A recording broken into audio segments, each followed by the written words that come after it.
Hi friends, Rampachodavaram వచ్చాము. రంపచోడవరం దగ్గర rubber చెట్లు అంటాయి. రబ్బర్ చెట్లు దేవరపల్లి.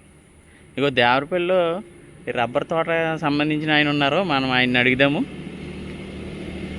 బస్సు పోరు కదా సార్. నమస్తే సార్. నమస్తే అండి.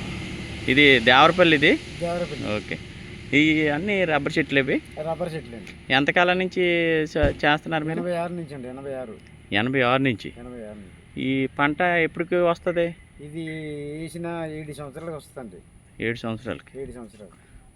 అక్కడ నుంచి మనం టాపింగ్ అంటే కొయ్యడం.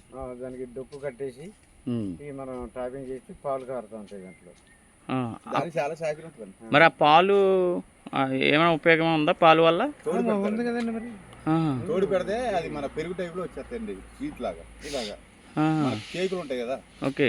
కేకుల టైప్ లో వస్తుంది. ప్లేట్లు ఉంటాయండి. 1 లీటర్ పాలు వచ్చేసి 1 లీటర్ వాటర్ కలపాలండి. ఆ పాలు కూడా అమౌంట్ రేటు దాని షీట్కి ఉపయోగపడుతుంది. కేజీ లెక్క అమ్ముతారు. Okay okay. ఇవన్నీ కూడా డీలర్స్ ఉంటారండి. విజయవాడ, హైదరాబాద్ డీలర్స్ ఉంటారు. ఆ డీలర్లు పట్టుకుపోయి స్టాక్ చేసుకుని ఎంఆర్ఎఫ్ కంపెనీ, డెవలప్ కంపెనీ ఈ వాళ్ళకి అమ్ముతారండి ఫ్యాక్టరీకి. అబ్బా, బాగుంది అయితే.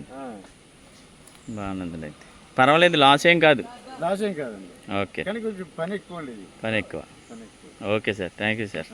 ఓకే. మేము నర్సాపురం నుంచి వచ్చామండి.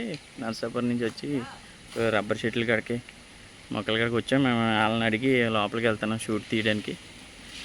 ఓకే అండి. ఓకే ఫ్రెండ్స్, చూడండి, లైక్ కొట్టండి, షేర్ చేయండి, సబ్స్క్రైబ్ చేసుకోండి.